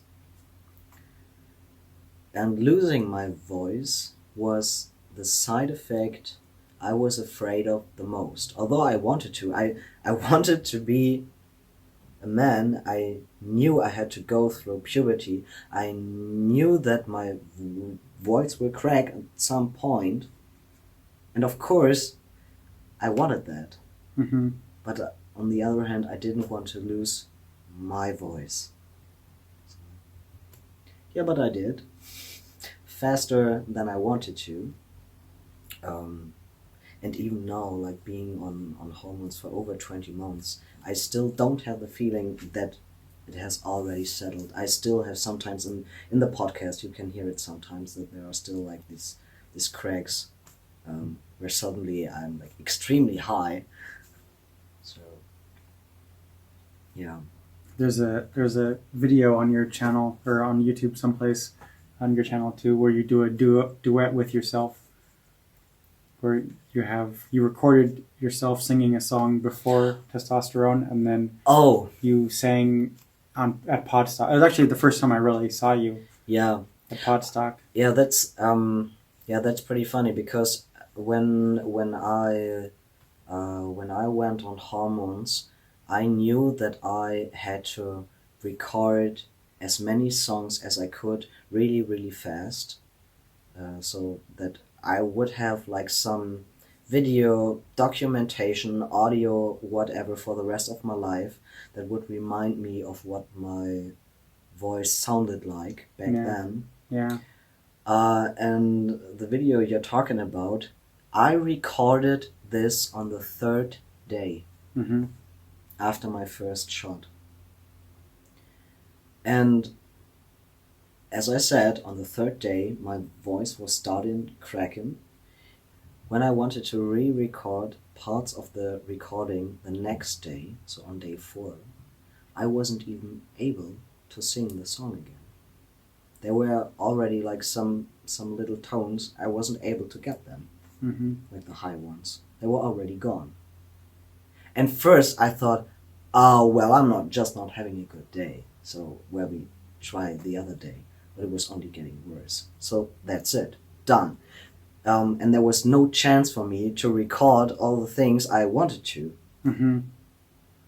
Because every song I tried from that on was like, oh, I'm not getting this, not that. Nope, this one doesn't work either. So this was it.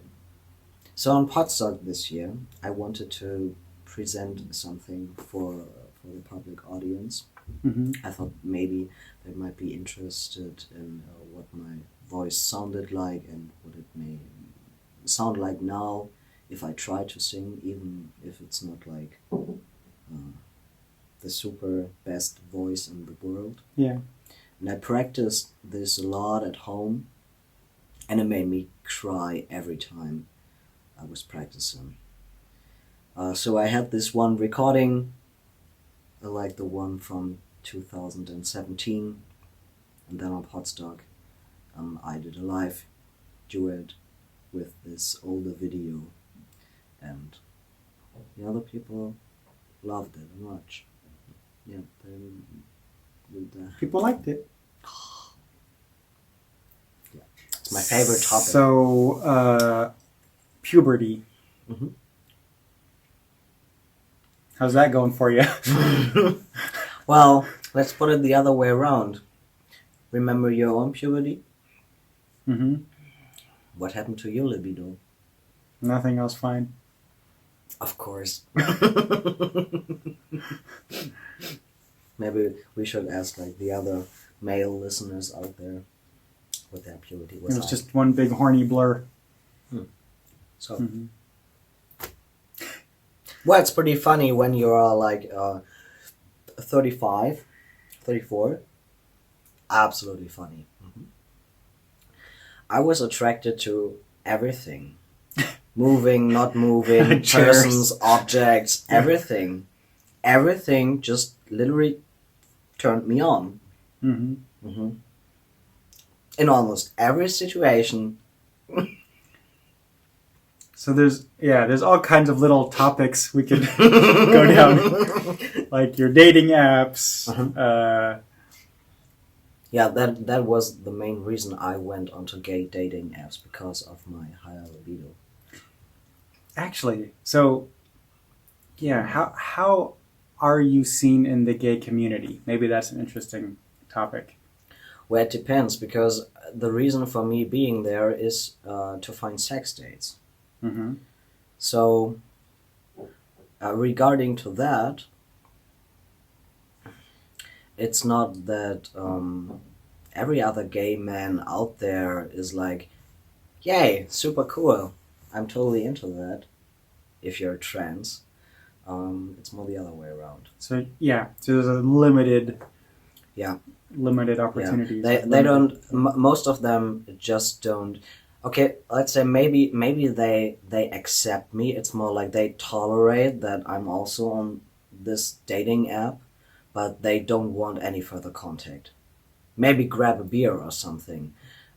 Maybe have a talk and maybe be like, oh, it's totally cool that you're trans, and oh, I also know one or two people at work or wherever who are trans, and I know a trans woman, I know a trans guy, and yeah, that's totally cool, and what you're doing is totally awesome, but I'm not into that. Mm-hmm. That's like it turns out most of the time. Yeah. It's more bisexuals who can handle someone like me. Yeah. Mm-hmm. How do you feel about that? Well, it's not the best, let's say. Why? Of course, bisexuals don't have such a big problem with my body, because they know what my body looks like, because they also are into women. But for me,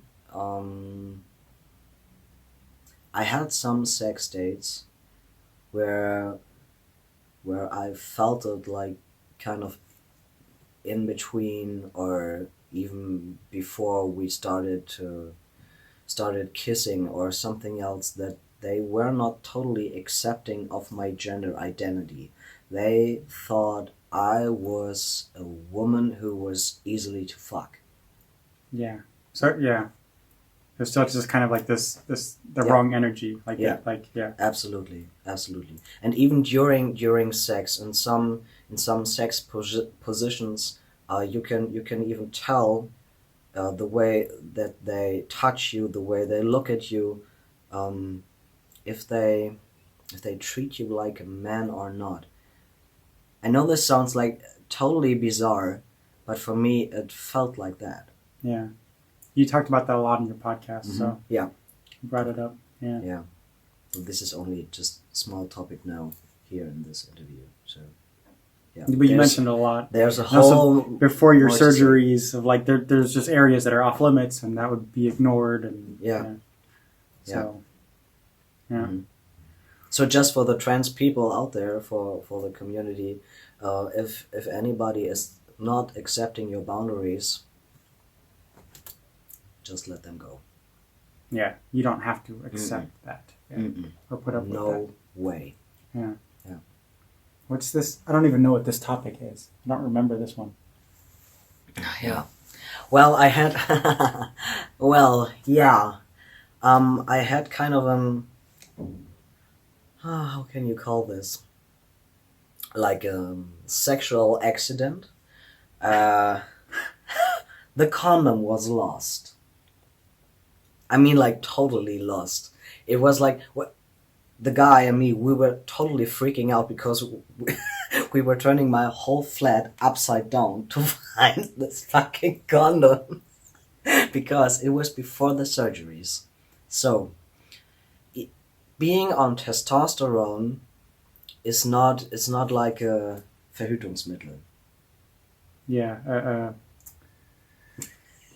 contraceptive. Yeah, right. So, there was still like a small chance for me to get pregnant. What was the outcome of this accident? Well, first, it took some hours, but yeah, we found the condom. It was somewhere really, really deep into, okay, just, okay. It was not funny at all. After that, I went to the pharmacy to see if I can get like the Morning after. Is it called morning after? The morning after pill? Yeah. Yeah, something like that, just to be pretty sure. They couldn't give it to me. They said I have to call my gynecologist first because I'm on hormones. So if I wouldn't have been on hormones, they would have gave me the morning after pill. It's more like this pill is exclusively for women and not for trans guys. And I had in the next days, I think I talked to 7 different doctors, even in hospitals. And they were even calling other colleagues and then calling me back by telling me, okay, we just try to find out if you can get this pill or not by reading a whole gynecologist book. Yeah, it's like really, yeah. It was like totally chaos. Not common knowledge. Yeah. Absolutely not. And, well, the outcome was there was no fucking way for me to get this pill. And my gynecologist just said to me, well, I guess you just have to wait for your next period. And I was like, well, actually, I don't have my period that regularly, as you can maybe imagine, because I'm on fucking testosterone. Yeah. So you just don't, You wait a year. Yeah. And he was like, yeah, well, maybe then you have to wait longer. And if you have the feeling that something is wrong and there's something growing in you, and I was like, oh, God damn it. So he told me, and this is the point where I get him down to. It was like, okay, are you telling me if I'm getting pregnant right now, the only way I can get out of this is an abortion? He was like, yep. And this sexual accident was the tip of the iceberg I needed for the decision to make the hysterectomy. It was just on top of everything. I was like, okay, so now I'm fine, absolutely. I just now know what I want and what I don't want. Mm-hmm. This insecurity to have, like, for the rest of my life, even to say if I one day have a stable relationship and have like one single sex partner and never have the chance to have sex without a condom or anything, I was like, no, that's not how I want to live. Mm-hmm. That's not what I want. And when you are trans, it's no option just to make like a normal sterilization. You can't do that because if you're trans for the insurance, you have to do the whole thing. Like your organs have to be out. It's not just like cutting the ovaries.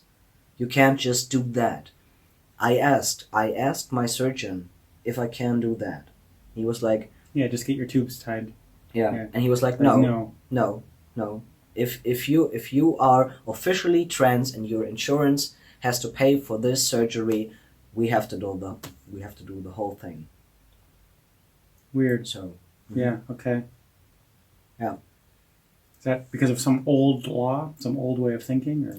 Well, we had older laws where it was totally clear that sterilization was pretty common for your name change. You needed to be sterilized until the late 80s, I think, in Germany to get your name changed.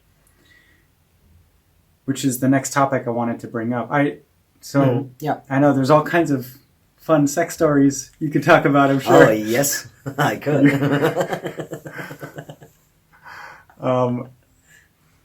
Yeah, it is kind of fun to listen to your podcast and your crazy adventures throughout the years. Yeah, and your fun times moving to Hamburg and the crazy adventures there. But anyways, dark room. Yeah, especially in Germany. I've heard some crazy shit. Not just from you. Yeah. Okay, so my name changed. Let's talk about the name change. Yeah. Which I guess is different than in the States also. So there'll be some differences to, like, if some of our listeners or viewers, whatever, are going through the same thing or thinking about it. The first thing I could do, or I can do here in Germany, is to get like a temporarily ID card. Is that thing? Yeah. It's like the one I can use. Wait, you have to be careful. You have your I can and stuff. So if I get in any kind of control by the police or anything, it's okay. Well, people can freeze it. People are good. People are clever. Yeah. So, okay. So, yeah. Okay. Here's just a picture and some of my name stuff and address and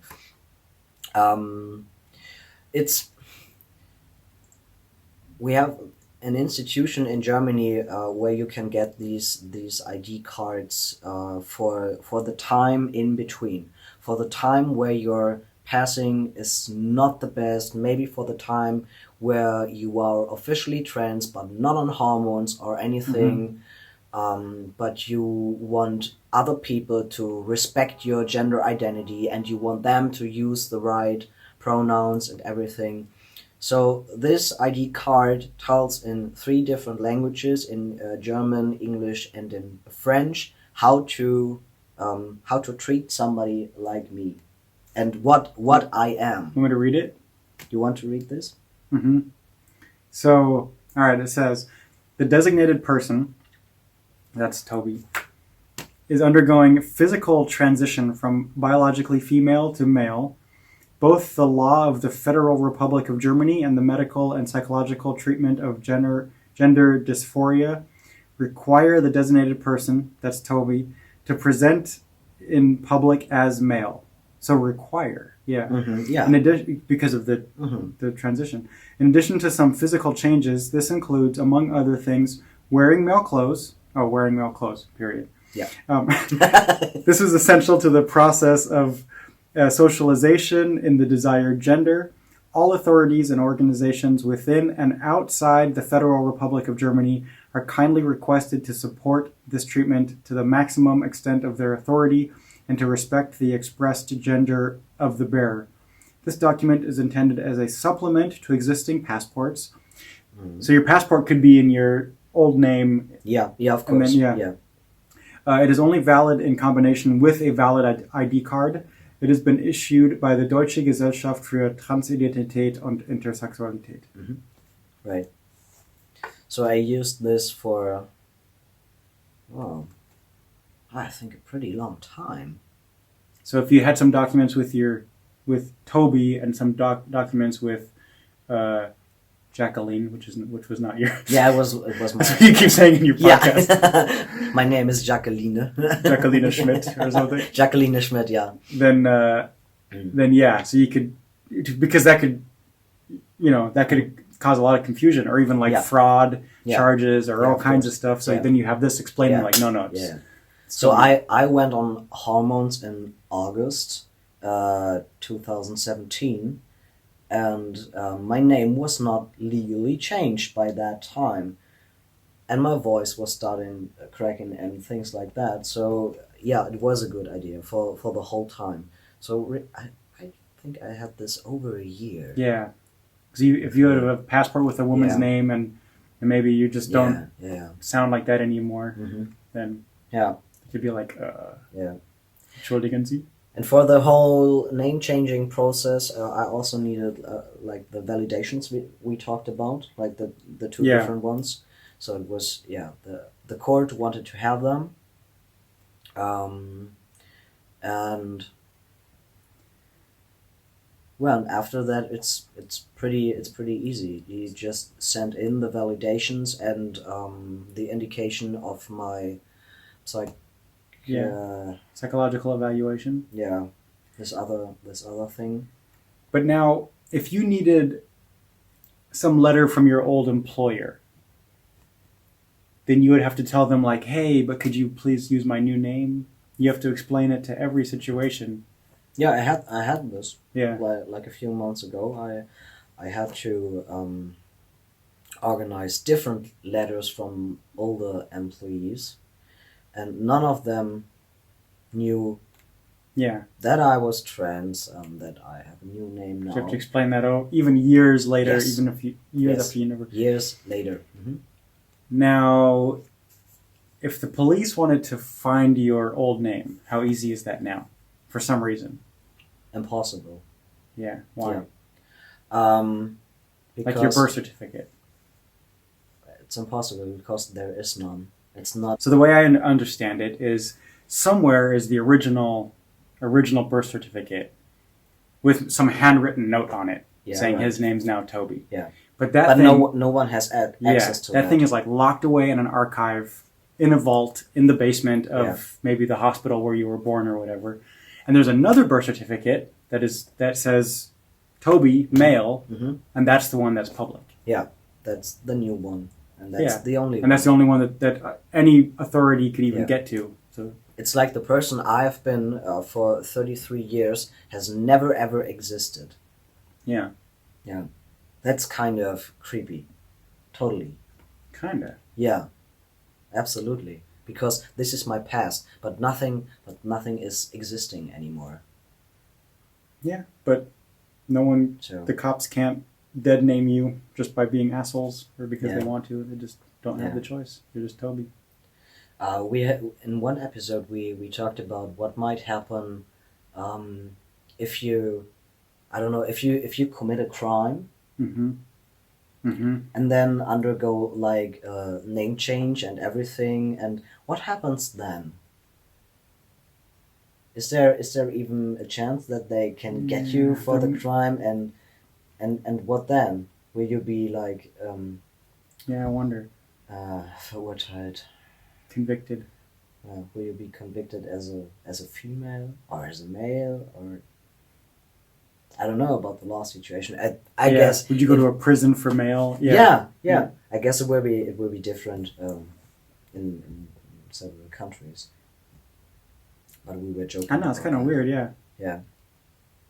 Because in American prisons, there's definitely like trans women in males' prison. Yeah. So anyways. Yeah. My name. So, you want to know anything else? Like, okay, we already know that my name was Toby since I was a teenager. I also have a second name because I thought, well, this is a great opportunity. Who can choose his or her own name? I mean, whoa, that's fucking great. Anybody can, but yeah. I know. No, not. Yeah, maybe in America, but not in Germany. Oh, okay. Yeah, artists that have like a artists Künstlername, they just, and then eventually they make it legal. But even that is in Germany more complicated. Yeah. Oh, I'm sure. Yeah. Yeah. I know YouTubers that I was like, that's a great name. And then later on some interview, I found out they're like, yeah, I just made it legal. And I was like, oh. Yeah. You assholes. Yeah. Yeah, like influencers and YouTubers and stuff. It is. Yeah. So what's your middle name? Janus. And what does that mean? Well, there are several meanings. Or where does it come from? It comes from the Roman god January. Yeah. And he's also shown on ancient coins, like with the god of the two faces. Yeah. Because he is Gegensätzlichkeiten. Yeah, opposite. Yeah, he's the god of the like opposites. Of the opposites. Right? Yeah. Yeah, it's the god. It has a face in the back of his head too. Like heaven and earth and light and darkness. Dichotomies. And also, I don't know. I don't know. Good and evil. I don't know. So he's also the god of male and female and all these things. Mm-hmm. And well, I'm not born in January, but I was supposed to be. I was just late. So that's just another story, that my father wanted to call me January, but February. It's not. It doesn't roll off the tongue. No, not really. February. My name is February. Yeah, and then he wanted to call me Jenny, so that would be a nice nickname. I found out about the meanings of my chosen middle name after I've picked this one. So I was just looking for a good sound and someone I can relate to. I just felt kind of a connection to this name, and then I looked for the meaning of the name Janus. And then it was like, oh, the god with the two faces? Oh, the god of the month January? So, although I don't have a relationship to my father, I think this one is a pretty good story. Mm-hmm. Because somehow I picked kind of a name that he ever wanted for me.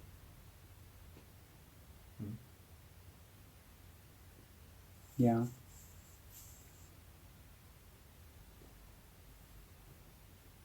Do you want to say anything else to what if somebody's just figuring out they're trans right now? What advice would you give them? That's a tough one, huh? No, gar nicht.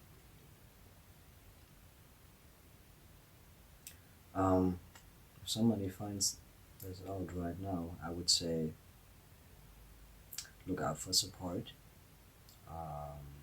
If it's not your family, then find friends to talk to. Support is like the one and only. It's key. Yeah. You can't do this without support. So you need people you can open up to and who love you anyways, no matter what happens. That's the most important thing. And all the cis people out there, I think you already gave them advice, huh? Well, I'm not sure. I'm not sure about that. Don't dead name. Don't ask what's in your pants. Nope. Don't be so genital fixated. Echt? Treat people the way they want to be treated. Yeah. Yeah? Yeah. The world is more than two genders. Also. We have more than two genders. Mm-hmm. Humans are the only species on this whole fucking planet who are claiming to be like, oh, only male and female, and everything has to be like totally separated. It's more of a spectrum. Yep. That's what it says on your wall. Yeah. Mm-hmm. I'm not that smart. I can just read. I just read that. Uh-huh. Mm-hmm. Yeah, nice. Fine. Okay. Thanks. Okay. Okay, is that it? Yeah, that's it. Okay, thanks for watching. That's my boyfriend Toby, and he is a cutie. That's my boyfriend Travis, and he's gay. Oops. I'm gay too, so don't you worry. It's already stopped. It's getting sunny in here. Mm-hmm. Good night. Good night.